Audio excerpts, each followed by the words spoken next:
प्रधानमंत्री नरेंद्र मोदी के नेतृत्व में मोदी सरकार के 11 साल पूरे होने के उपलक्ष्य में सरोजनी नगर विधानसभा क्षेत्र में एक प्रबुद्ध जन सम्मेलन आयोजित किया गया। यह सम्मेलन विधायक डॉक्टर राजेश्वर सिंह के आशियाना स्थित आवास पर हुआ, जहां भारतीय जनता पार्टी लखनऊ महानगर के कई पदाधिकारी और कार्यकर्ता मौजूद थे। डॉक्टर राजेश्वर सिंह भारत की विकास गाथा पर वैश्विक प्रतिक्रिया। इस अवसर पर कार्यकर्ताओं को संबोधित करते हुए विधायक डॉक्टर राजेश्वर सिंह ने प्रधानमंत्री मोदी के नेतृत्व में भारत की विकास गाथा, दूरदर्शी और सर्वसमावेशी नीतियों की जमकर सराहना की। उन्होंने कहा कि पूरी दुनिया इन बदलावों को देखकर हतप्रभ है। उन्होंने ग्लोबल विलेज के दौर का जिक्र करते हुए बताया कि लंदन से भी लोग हिंदुस्तान, उत्तर प्रदेश और सरोजनी नगर में हो रहे विकास कार्यों की प्रशंसा कर रहे हैं। डॉक्टर सिंह ने हाउस ऑफ लॉर्ड्स में उन्हें मिले राजनीतिक एवं सार्वजनिक जीवन में उत्कृष्टता सम्मान का उल्लेख करते हुए बताया कि जिस ऐतिहासिक हाउस ऑफ लॉर्ड्स में कभी हिंदुस्तान को गुलाम बनाने के कानून बनते थे, आज वहीं भारत के कार्यों की तारीफ हो रही है। उन्होंने कहा कि जो लोग पहले भारत पर शासन करने के कानून बनाते थे, वे आज भारत के साथ समझौते कर रहे हैं। उन्होंने प्रधानमंत्री मोदी के विजन के तहत भारत और यूनाइटेड किंगडम के बीच हुए सबसे बड़े व्यापार समझौते ट्रेड एग्रीमेंट का भी जिक्र किया, जिसके परिणाम स्वरूप दोनों देशों के बीच व्यापार 5 लाख करोड़ से बढ़कर 12 लाख करोड़ होने की उम्मीद है। भारत की बढ़ती शक्ति आर्थिक, राजनीतिक और आध्यात्मिक।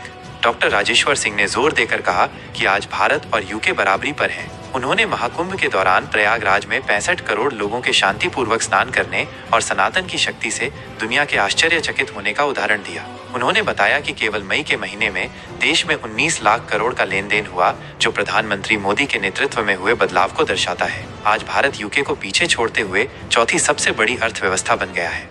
उन्होंने कहा कि विश्व हमारी इच्छा शक्ति के सामने नतमस्तक है और भारत अब सीमा पार करके जवाबी कार्रवाई करने में सक्षम है यदि कोई आतंकवादी घटना होती है। डॉक्टर सिंह ने भारत की आर्थिक शक्ति, राजनीतिक शक्ति, सनातन शक्ति और विश्व की सबसे बड़ी 18 करोड़ सदस्यों वाली भारतीय जनता पार्टी के सामने पूरे विश्व के नतमस्तक होने की बात कही। सरोजनी नगर विधायक ने यह भी बताया कि भारत की संवेदनशीलता, प्रकृति संरक्षण के प्रयास, नेट जीरो एमिशन, कार्बन उत्सर्जन रोकने के प्रयास, नवीकरणीय ऊर्जा को बढ़ावा देने के प्रयास और भावी पीढ़ी के सुरक्षित भविष्य के संरक्षण के प्रयासों के प्रति भी विश्व नतमस्तक है। उन्होंने वसुधैव कुटुंबकम की सनातन विचारधारा की शक्ति पर जोर दिया, जिसके सामने ब्रिटेन भी नतमस्तक है, जिसने कभी बंदूक के दम पर दुनिया पर राज किया था। डॉक्टर सिंह ने बताया कि सरोजनी नगर में ब्रह्मोस और अशोक लीलैंड की फैक्ट्रियां लग रही हैं और पूरे प्रदेश में एक्सप्रेसवे बन रहे हैं। उन्होंने भारत के चंद्रयान, मंगलयान और इसरो की क्षमताओं से पूरे विश्व के हतप्रभ होने का भी उल्लेख किया और कहा कि आज वैश्विक पटल पर हिंदुस्तान के बारे में सोच बदल चुकी है और भारत चौथी सबसे बड़ी आर्थिक और सैन्य शक्ति तथा दुनिया की अग्रणी राजनीतिक और सांस्कृतिक शक्ति बन चुका है। लंदन से सम्मान के बाद लखनऊ में भव्य स्वागत। लंदन स्थित ऐतिहासिक House of Lords, Palace of Westminster में भारत ब्रिटेन विधिक सहभागिता मंच द्वारा राजनीतिक एवं सार्वजनिक जीवन में उत्कृष्टता सम्मान से सम्मानित होने के बाद लखनऊ लौटने पर विधायक डॉक्टर राजेश्वर सिंह का एयरपोर्ट पर भव्य स्वागत हुआ। सरोजनी नगर विधानसभा क्षेत्र से जुड़े सैकड़ों कार्यकर्ताओं, पदाधिकारियों और नागरिकों ने उत्साह, प्रेम और गर्व के साथ उनका अभिनंदन किया। इस अवसर पर डॉक्टर सिंह ने कहा कि यह सम्मान केवल उनका नहीं बल्कि सभी की साझा यात्रा, परिश्रम और संकल्प की स्वीकृति है और ये सरोजनी नगर की जनता को समर्पित है। स्वागत समारोह में कई प्रमुख भाजपा नेता और नागरिक उपस्थित रहे, जिनमें ब्लॉक प्रमुख श्री सुनील रावत, पंथरा नगर पंचायत अध्यक्ष प्रतिनिधि रंजीत रावत, पार्षद कौशलेंद्र द्विवेदी, ब्रजमोहन शर्मा सहित बड़ी संख्या में कार्यकर्ता शामिल थे।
हंगामा टाइम्स की तमाम खबरों को देखने के लिए हंगामा टाइम्स को सब्सक्राइब कर लीजिए और बेल आइकन दबा लीजिए। अगर आपको ये वीडियो अच्छा लगा हो तो लाइक बटन प्रेस कर अपनी प्रतिक्रिया हमारे कमेंट बॉक्स में देना मत भूलें।